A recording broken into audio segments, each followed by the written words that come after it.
What if I told you there are people who don't just live by the water, but on the water? Welcome to Lady Titicaca, home to floating islands built entirely from reeds.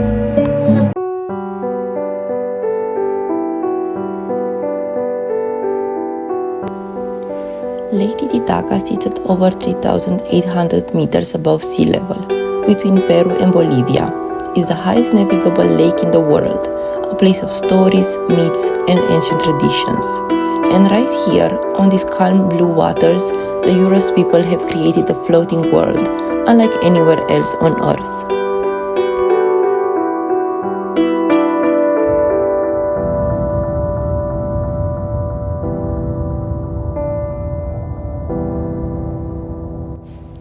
As you get closer to the island, everything looks surreal.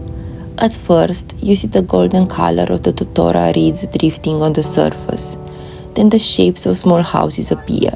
And suddenly you realize the entire island is alive, floating gently with the movement of the lake. Stepping onto an Uros island is a strange and magical feeling. The ground beneath your feet is soft, spongy, and warm from the sun. With every step, the reeds move slightly, a reminder that everything here is built on water.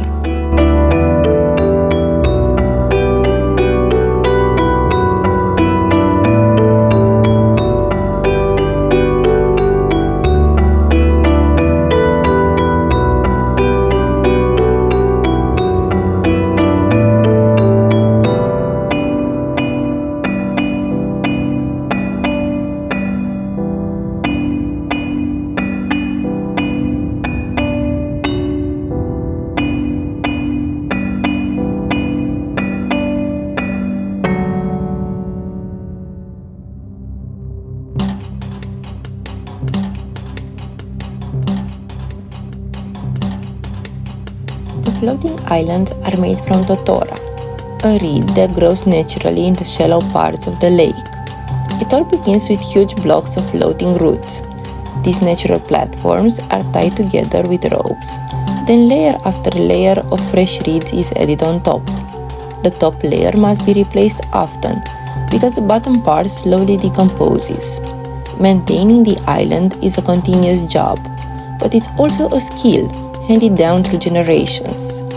The Uros people discovered this technique centuries ago, using floating islands as a safe refuge during times of conflict. Today, the method remains almost the same, a perfect blend of nature, engineering, and tradition. And the house outside. More reeds again.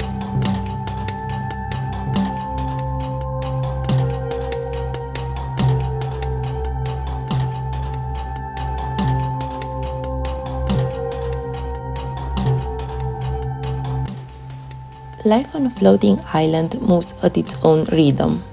Early in the morning, fishermen live in their reed boats to check their nets. Children play on the soft reed floor. Families prepare meals inside small houses built from the same totora.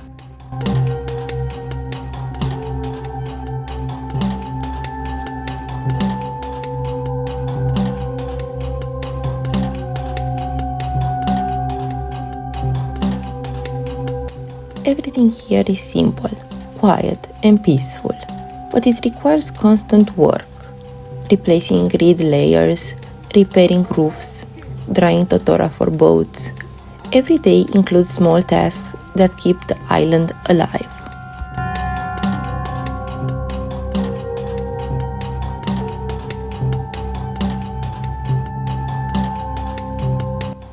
While exploring the floating islands of the Uros on Lake Titicaca, you'll notice women sitting with bright textiles and needles in hand. These skilled artisans create intricate embroidery and hand-woven textiles, blankets, cushion covers, and tapestries that depict scenes of daily life, nature, and community. This craft is more than decoration. It's a living expression of cultural identity, passed down through generations and deeply connected to the Uros way of life on the totora reeds. Their vibrant textiles reflect traditions that have survived for centuries, and today these works help support the community through tourism and cultural exchange. keeping ancestral skills alive for the future.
One of the most iconic images of the Uros culture is the traditional totora boat. These boats can take weeks to build and are shaped with beautiful curves inspired by ancient animals and symbols. Strong, light, and incredibly buoyant, they glide across the lake with ease. For the Uros people, these boats are more than transportation. They represent identity, pride, and an ancient connection to the lake.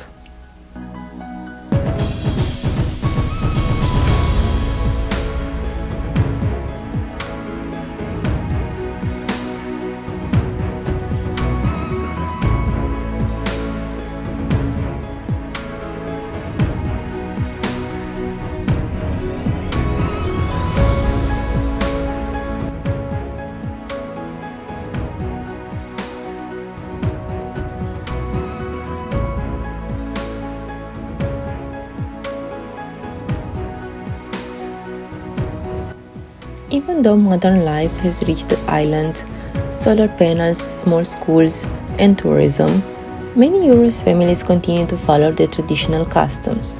They speak Aymara, celebrate ancient festivals, and maintain a deep spiritual bond with the Lake Titicaca. For them, the lake is a living being, a protector. The floating islands give them freedom, community, and a unique way to preserve their identity in a rapidly changing world.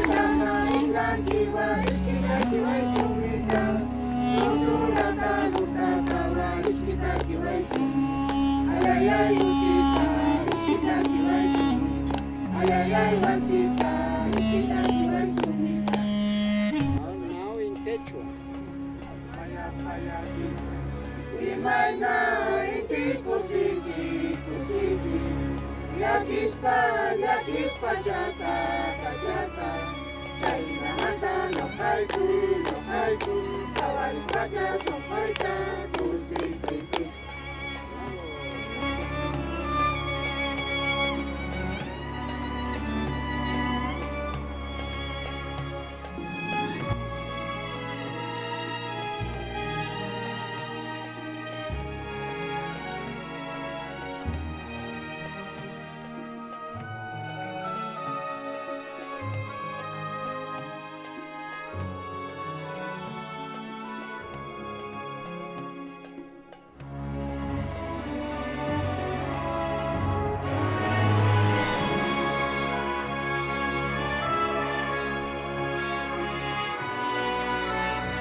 of Lake Titicaca surrounds you in every direction. Wide blue skies, calm water, the sound of the reeds moving in the wind. From the center of the island, you can see the mountains on the horizon and feel the altitude in the crisp Andean air. It's a landscape that feels timeless, ancient and peaceful, yet full of life.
Lake Titicaca is not only one of the highest navigable lakes in the world, it is also the result of powerful geological forces.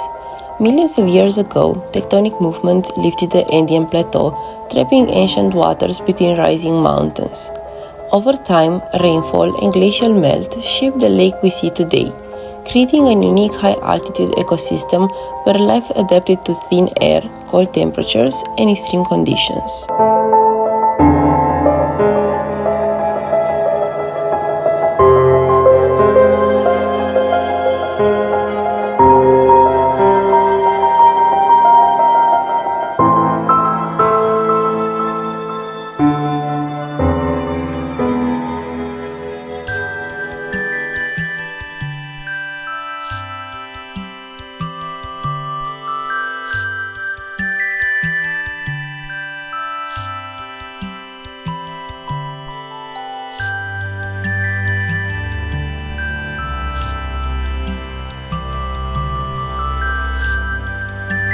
Visiting the Uros floating islands is stepping into a world built with patience, creativity, and deep respect for nature. It's a reminder of how adaptable people can be, and how traditions can live on the water for centuries. If you enjoyed this journey, let me know in the comments. Would you step onto a floating island? Thank you for watching, and don't forget to subscribe for more cinematic travel stories.